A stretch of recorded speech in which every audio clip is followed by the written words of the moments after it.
యోహాను సువార్త 11వ అధ్యాయము 4వ వచనము చదువుకుందాం.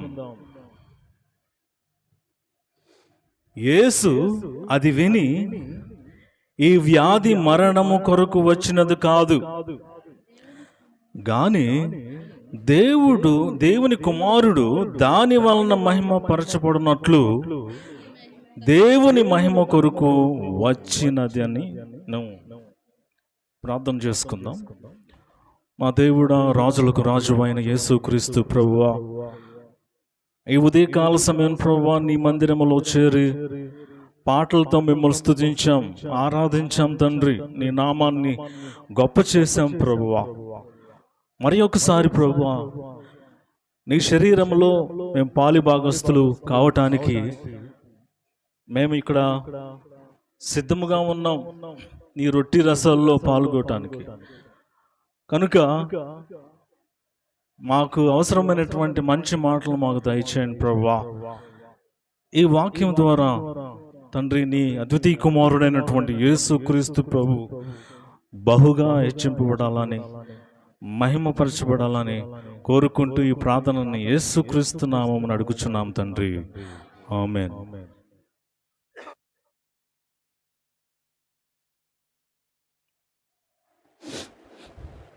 పదకొండవ అధ్యాయంలో మనం చూసినట్లయితే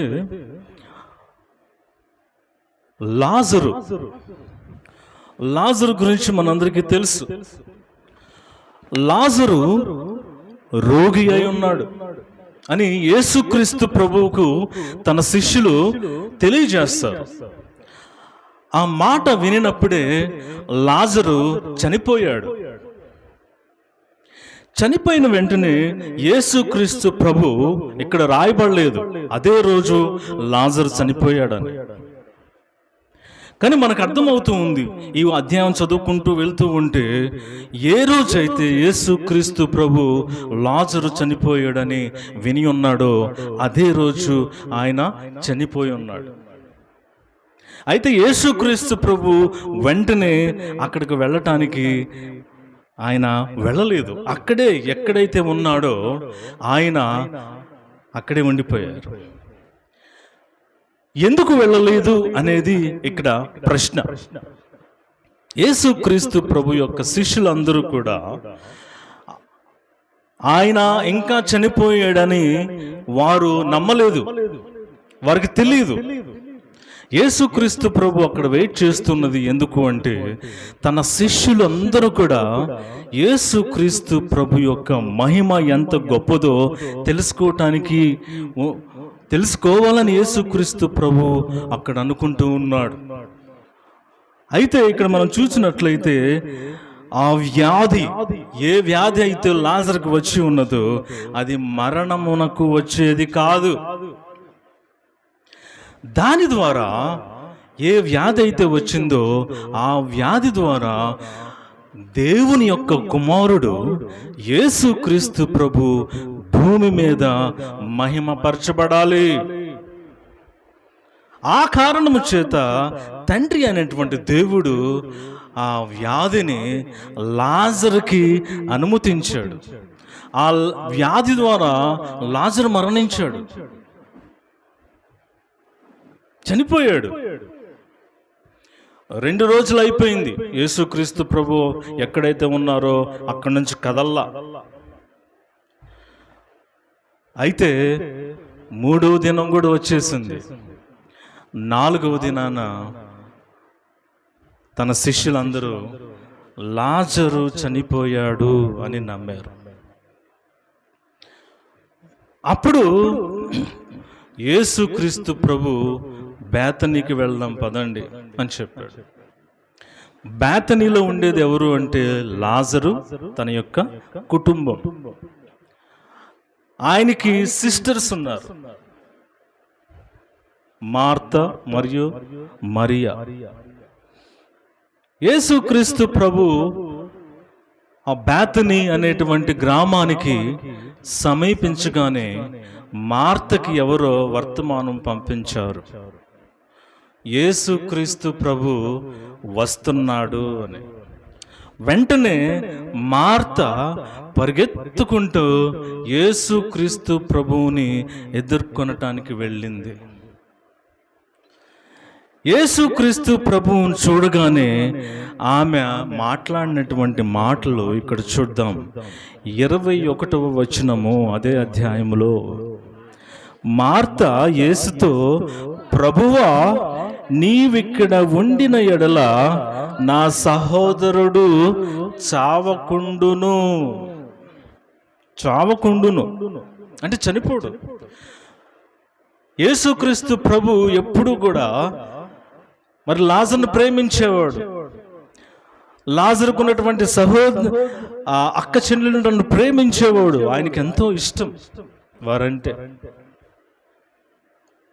మరి ఆయన రోగి అయి ఉన్నాడు అనే సమయంలో యేసుక్రీస్తు ప్రభు అక్కడికి అయినా కానీ ఆయన చనిపోయిన తర్వాత లాజరును తీసుకెళ్లి సమాధి చేసేసారు. మొదటి రోజే 3 దినాలు లాజరు సమాధిలో ఉన్నాడు. 4వ దినాన యేసుక్రీస్తు ప్రభు లాజరు యొక్క ఇంటికి బయలుదేరాడు. మరి లాజరు యొక్క సిస్టర్ మార్త అంటుంది, నీవిక్కడ ఉంటే నా సహోదరుడు చావకుండును. అయితే యేసుక్రీస్తు ప్రభు మాట్లాడినటువంటి మాటలు ఒకసారి మనం చదువుతూ ఉంటే ఎంత బలపరిచాడు, ఎంత అధికారంతో మాట్లాడుతున్నాడు అనేది మనం అర్థం చేసుకోవాలి. ఇక్కడ చూడండి, యేసు ప్రభు చెప్పుతూ ఉన్నటువంటి మాట, నీవు దేవుని ఏమని అడిగినను దేవుడు నీకు అనుగ్రహించునని ఎరుగుదు అనెను. ఏమడిగినను దేవుడు నీకు అనుగ్రహిస్తాడు అని ఫస్ట్ మాట చెప్పాడు. మరలా యేసు ప్రభు మళ్ళీ ఇంకో మాట చెప్తున్నాడు, నీ సహోదరుడు మరలా లేచును అని రెండో మాట చెప్పాడు. మార్త అంటుంది, అంత్య దినములలో పునరుద్ధానమునందు లేచును కదా. ఇది అందరూ నమ్ముతారు, యూదులందరూ కూడా నమ్ముతారు. ఆమె వారుకున్నటువంటి ఆ నమ్మకం ఏదైతే ఉన్నదో దాని గురించి మాట్లాడుతుంది. కానీ లాజరు చనిపోయి సమాధిలో పెట్టబడ్డాడు. అప్పటికే 3 రోజులు గడిచిపోయింది, 4వ దినం వచ్చేసేసింది. ఈ సమయంలో ఎవరు కూడా ఊహించలేరు లాజరుని సమాధిలో నుంచి బయటకు తెస్తాడు యేసుక్రీస్తు ప్రభు అని. అందుకనే ఆమె అంటుంది, పునరుద్ధానమందు లేచును కదా అన్నట్లుగా అంటుంటే యేసుక్రీస్తు ప్రభు అంటున్నారు 25వ వచనంలో, పునరుద్ధానమును జీవమును నేనే, నా యందు విశ్వాసముంచువాడు చనిపోయినను బ్రతుకును, చనిపోయినను బ్రతుకును. పునరుద్ధానం యేసుక్రీస్తు ప్రభు. 26వ వచనం, ఇది కూడా శక్తివంతమైనటువంటి మాటలు. బ్రతికి నా యందు విశ్వాసముంచు ప్రతి వాడును ఎన్నటికీ చనిపోడు. ఈ మాటలు నమ్ముచున్నావా అని ఆమెను అడిగాను. అప్పుడు వెంటనే ఆమె చెప్పింది ఏమంటే, నీవు క్రీస్తుగా వచ్చునని నమ్ముచున్నాను. అంటే యేసుక్రీస్తు ఆల్రెడీ క్రీస్తుగా వచ్చాడు, కానీ నువ్వు క్రీస్తువని నీవు లోకమునకు రావలసిన దేవుని కుమారుడు అయిన యేసుక్రీస్తు అని నమ్ముచున్నానని ఆయనతో చెప్పాను. ఇంతలోకి మరియకు వార్త అందింది. ఏమిటి అంటే, యేసుక్రీస్తు ప్రభు బేతనీయ గ్రామానికి వచ్చాడని. ఆమె కూడా మరి అక్కడికి బయలుదేరుతుంది యేసు ప్రభువుని ఎదుర్కొనటానికి. అప్పటికే యూదులు కొంతమంది లాజరు యొక్క గృహం వద్ద ఉన్నారు. ఎందుకు అంటే మార్తని మరియని మరి ఓదార్స్తూ ఉన్నారు. ఎందుకంటే తన సహోదరుడు చనిపోయాడు. ఓదార్స్తూ ఉంటే మరియా లేచి అక్కడి నుంచి యేసు ప్రభు వద్దకు వెళ్తూ ఉంటే వారందరూ యూదులు అనుకుంటూ ఉన్నారు, అక్కడ ఈమె సమాధి వద్దకు వెళ్ళి అక్కడ ఏడుస్తుందేమో, అందుకని ఓదార్చుదామని ఆమెతో పాటు యూదులు కూడా బయలుదేరతారు. అక్కడికి వెళ్ళిన వెంటనే యేసుక్రీస్తు ప్రభు చెప్పిన మాట ఏంటంటే,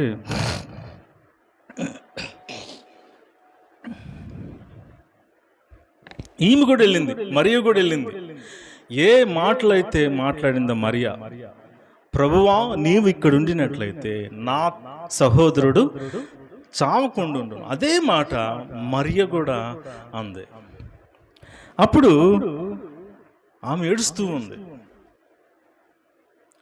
యేసు ప్రభు ఇక్కడ 2 చోట్ల ఆయన మూలుగుచ్చు అనేటువంటి మాట ఉంది. యేసుక్రీస్తు ఆత్మలో మూలుగుచున్నాడు అంట. ఎందుకు అంటే సహోదరుడు, ఫ్రెండ్ లాజర్ చనిపోయాడు. అందరికీ దుఃఖంగా ఉంది. యేసుక్రీస్తు ప్రభువు కూడా జీసస్ వెప్ట్ అనేటువంటి మాట, యేసుక్రీస్తు ఏడ్చెను, కన్నీళ్లు కార్చెను.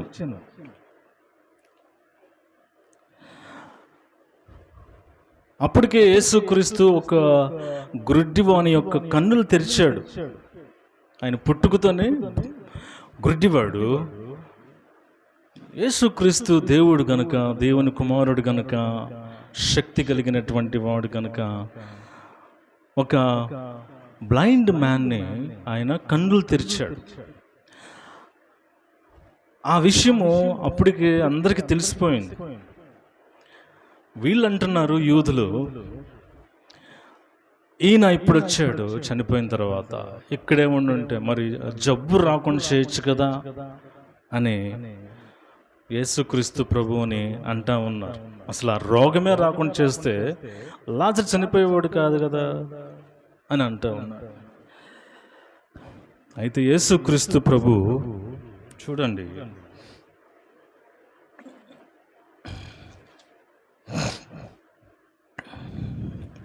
40వ వచనము 39వ వచనం మనం చూస్తే, యేసు వాళ్ళందరూ కూడా ఆ సమాధి యొద్దకు వెళ్తారు. 39వ వచనం చదువుకుందాం.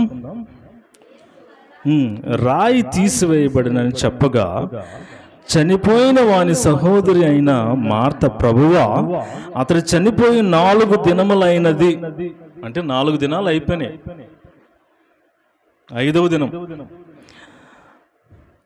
ఇప్పుడు వాసన కొట్టును. అంతే కదా, చనిపోయిన తర్వాత మొదటి రోజుకే శరీరము వాసన వస్తూ ఉంటుంది. మరి ఇప్పుడు 4 దినాలు అయిపోయింది, 5వ దినం వచ్చేస్తుంది. యేసుక్రీస్తు ప్రభు సమాధి వద్దకు వెళ్ళి ఆ రాయిని తీసివేయడి అని చెప్తూ ఉన్నాడు.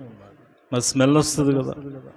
అయితే యేసు మాత్రం 4వ వచనంలో అంటూ ఉన్నాడు, నీవు నమ్మిన యెడల దేవుని మహిమ చూతువని నేను నీతో చెప్పలేదా అని ఆమెతో అనెను. ఈ మాటలు ఎవరితో అంటున్నాడు? మార్తతో అంటున్నాడు. మార్తతో ఆల్రెడీ మరి అక్కడికి వెళ్ళకముందే ఆయన స్పీచ్, విశ్వాసము పెంపొందించేటువంటి మాటలు ఆయన ఆల్రెడీ చెప్పేసేసాడు. ఆమె ఇప్పుడు కూడా అటువంటి విధానములని ఆలోచిస్తూ ఉంది. అయితే యేసుక్రీస్తు ప్రభు ఈ మాటలు చెప్పాడు. అయితే యేసుక్రీస్తు ప్రభు ఏం చేశారు అంటే, అంతటా వారు ఆ రాయి తీసివేసిరి. యేసు కన్నులు పైకెత్తి, తండ్రి నీవు నా మనవి వినినందుకు నీకు కృతజ్ఞతాస్తుతులు చెల్లించుచున్నావు. నీవు ఎల్లప్పుడూ నా మనవి వినుచున్నావని నేనెరుగుదును గాని నీవు నన్ను పంపితివని చుట్టూ నిలిచి ఉన్న ఈ జన సమూహము నమ్మునట్లు. చూడండి, యేసుక్రీస్తు ప్రభు యొక్క ప్రార్థన ఎలా ఉంది, మనవి ఎలా ఉంది దేవునికి. నీవు నన్ను పంపించావు, ఈ చుట్టూ ఉన్నటువంటి జనాలు మాత్రం ఆ విషయాన్ని నమ్మటం లేదు. వీరు కూడా నమ్మే విధంగా చేయమని దేవుణ్ణి అడుగుతున్నాడు, తండ్రిని అడుగుతూ ఉన్నాడు.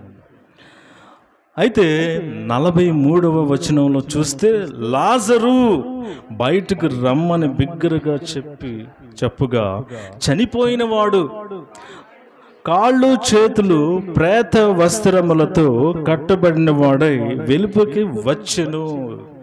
అతని ముఖమునకు రుమాలు కట్టి ఉండెను. అంతటా యేసు, మీరు అతని కట్లు విప్పి పోనీయుడని చెప్పెను. చూడండి, యేసు క్రీస్తు ప్రభు దేవుని కుమారుడు. ఆయన నామము మహిమపరచబడాలి. మనుషులందరూ కూడా ఈ విషయాన్ని తెలుసుకోవాలి. ఆయనందు విశ్వాసం ఉంచాలి. ఆయన ఒక్కడే దేవుడు, ఆయన కాకుండా మరి ఏ దేవుడు లేడు. అదే విశ్వాసము. యేసుక్రీస్తు ప్రభు చేసినటువంటి అద్భుతమైనటువంటి కార్యాలలో ఇదొకటి. ఎన్నో అద్భుత కార్యాలు చేశాడు. మహా అద్భుతకరమైనటువంటి కార్యము ఏంటంటే, సమాధి చేయబడి మరి శరీరము వాసన వచ్చేటువంటి సమయంలో 4 దినాలు అయిపోయిన తర్వాత 5వ దినాన యేసుక్రీస్తు ప్రభు వచ్చి రాయి తీసివేసి లాజరును బయటికి రమ్మంటే లాజరు బయటికి నడుచుకుంటూ వచ్చాడు. ఎవరు లోపలికి వెళ్ళి ఆయనకి హెల్ప్ చేయాల. ఎంత గొప్ప దేవుడు యేసుక్రీస్తు ప్రభు. ఎందుకు ఈ యొక్క మరణాన్ని దేవుడు లాజరుకి అనుమతించాడు అంటే, తండ్రి అనేటువంటి దేవుడు మహిమపరచబడాలి. ఆయన పంపించినటువంటి దేవుని కుమారుడైనటువంటి యేసుక్రీస్తు కూడా ప్రజలందరి ద్వారా మహిమపరచబడాలి. యేసుక్రీస్తు లాజరుని మరణం నుంచి లేపితే, అటువంటి మాటలు యేసుక్రీస్తు ప్రభు ముందే మాట్లాడాడు. దేవాలయంకు వెళ్ళి దేవాలయం దగ్గర మాట్లాడిన మాటలు ఒకసారి చూద్దాం. 2వ అధ్యాయము, యోహాను సువార్త 2వ అధ్యాయము 19వ వచనము. యేసు ఈ దేవాలయమును పడగొట్టి 3 దినములలో దానిని లేపుదనని వారితో చెప్పును. 3 దినాలు కాదు, లాజరు లేపింది 5వ దినాన. ఇప్పుడు ఈ మాటలు యేసుక్రీస్తు ప్రభు మాట్లాడింది తన శరీరమును గూర్చి. ఎవరైనా సరే ఈ దేవాలయం అంటే తన శరీరమును గురించి మాట్లాడుతున్నాడు. తన శరీరాన్ని ఎవరైనా నాశనము చేస్తే, పడగొట్టే 3 దినాలలో లేపుతాను చెప్పిన విషయం, ఈ వాగ్దానము యేసుక్రీస్తు యొక్క శిష్యులందరూ ఎప్పుడు తెలుసుకున్నారో తెలుసా? యేసుక్రీస్తు ప్రభు నిజముగా 3వ దినాన తిరిగి లేచెను, తన శిష్యులందరికీ కనబడెను. అప్పుడు యేసుక్రీస్తు ప్రభు 40 రోజులు వారితో కలిసి సహవాసం చేశాడు భూమి మీద. అప్పుడు వీరు ఆ యేసుక్రీస్తు ప్రభు చెప్పిన మాటని విశ్వసించారు. యేసుక్రీస్తు యందు ఎంత విశ్వాసం మనం కలిగి ఉంటే అంత మంచిది. యేసుక్రీస్తుని మనం ఎంత మహిమపరిస్తే అంత మంచిది. ఎవరికి? మనకు మంచిది. ఎందుకు అంటే, సృష్టిని సృష్టించినటువంటి దేవుడు యేసుక్రీస్తు ప్రభు. మనము ఈరోజు ఇక్కడ ఉన్నాము అంటే దీనికి కారణం కూడా దేవుడే. మనుషులను సృష్టించి భూమి మీద వారిని పోషిస్తూ దేవుడు ఉన్నాడు అని తెలియపరుస్తూ ఆ మాటను విశ్వసించేలాగా మనందరినీ ప్రోత్సహిస్తూ ఆ విశ్వాసములో మన జీవితాలను కట్టుకునేలాగా చేస్తుంది కూడా తండ్రి అయినటువంటి దేవుడే. ఆయనకి మనం అంటే ఎంతో ఇష్టం, ప్రేమ. ఆయనకి ఎంత ఇష్టం అంటే మనల్ని విడిచి ఒక్క నిమిషం కూడా ఉండలేడు. అంత ప్రేమమయుడు. ఆ ప్రేమనంతటిని ప్రకటించడానికి యేసుక్రీస్తు ప్రభువు వచ్చాడు. మరి తన కుమారుడు భూమి మీద మహిమపరచబడాలి. చూడండి, ఎవరు కూడా యేసుక్రీస్తు చేసినటువంటి ఈ యొక్క అద్భుత కార్యాన్ని నమ్మే స్థితిలో లేరు. లాజరు నమ్మడానికి ఎటు చనిపోయి ఉన్నాడు, తన సిస్టర్స్ నమ్మటంలా. అయితే తన శిష్యులు కూడా నమ్మింది ఏంటంటే చనిపోయాడని నమ్మారు, అంతేగాని తిరిగి లేస్తాడు, దేవుడు లేపుతాడని మాత్రం వారికి అర్థం కావట్లా. యూదులు కూడా వచ్చాడు ఓదార్చడానికి ఏమో అనుకుంటున్నారే కానీ లాజరుని బయటికి, సమాధిలో నుంచి బయటికి తీసుకువస్తాడని నమ్మలేదు. కానీ అద్భుతం ఏంటంటే లాజరు సమాధిలో నుంచి బయటకు వచ్చాడండి. చనిపోయిన వ్యక్తి తిరిగి రావటం ఎంత అద్భుతం. మరలా ఆయన 35 సంవత్సరాలు సజీవముగా బ్రతికాడు. ఆయన సాక్ష్యంగా నిలబడ్డాడు. ఎవరిని యేసుక్రీస్తు ప్రభు సమాధిలో నుంచి బయటికి లేపాడంటే ఇదిగో ఈయనే లాజరు. ఈయనే లాజరు. నిజమా? ఎంత అద్భుత కార్యము. విశ్వాసం. దేవుడు ఎల్లప్పుడూ కోరుకునేది ఒకటే, ఆయన యందు విశ్వాసం ఉంచండి. పునరుద్ధానము, జీవము నేనే. ఆయన మాత్రమే మహిమ తెచ్చుకోవాలి. ఆయనకి రావాల్సినటువంటి మహిమ మరెవ్వరికి రాకూడదు. అందుకని యేసుక్రీస్తు చనిపోయిన వారిని లేపాడు. ఆయన మన పాపముల నిమిత్తం మరణించి 3వ దినాన తిరిగి లేచాడు. ఈ విషయాన్ని జ్ఞాపకం చేసుకుందాం. మనమందరము పాపులమే. దేవుని వాక్యం తెలియచేస్తూ ఉన్నది, ఎవ్వరు కూడా నీతిమంతులు లేరు. దేవునికి దూరంగా జీవించి నశించిపోవలసినటువంటి మనము, నరకానికి వెళ్ళాల్సినటువంటి మనల్ని యేసుక్రీస్తు ప్రభు ఈ లోకానికి దిగివచ్చి నిన్ను నన్ను రక్షించాడు. సువార్తను మనకు అందేలాగా చేశాడు. ఆ సువార్తను విశ్వసించి మనము కూడా మరణించిన తర్వాత తిరిగి లేపబడతాము. అదే మన యొక్క నిరీక్షణ. ఇది లేకపోతే మన విశ్వాసానికి ఫౌండేషనే లేదు. అందుకని యేసుక్రీస్తు ప్రభువును జ్ఞాపకం చేసుకుందాం. ఆయనను మనం ఎల్లప్పుడూ జ్ఞాపకం చేసుకుందాం. ఆయన చెప్పాడు, సంఘముతో కలిసి, పరిశుద్ధులతో కలిసి, రక్షింపబడిన వారితో కలిసి నన్ను జ్ఞాపకం చేసుకోండి. నన్ను ఏ విధంగా జ్ఞాపకం చేసుకోవాలంటే రొట్టెను ద్రాక్షారసమును తీసుకోండి. ఈ రొట్టె నా శరీరము,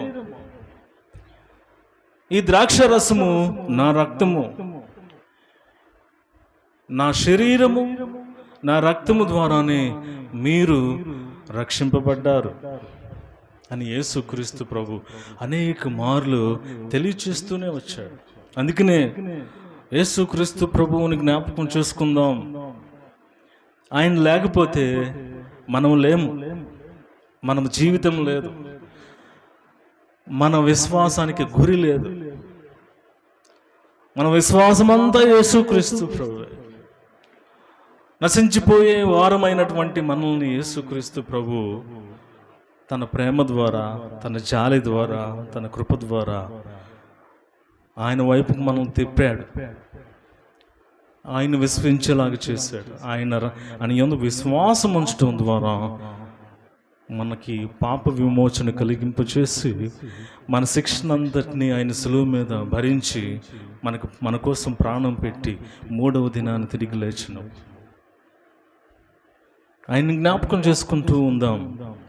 ఆయన జ్ఞాపకం చేసుకుంటూ ఉండగా రొట్టి రసాల్లో మనం పాల్గొందాం.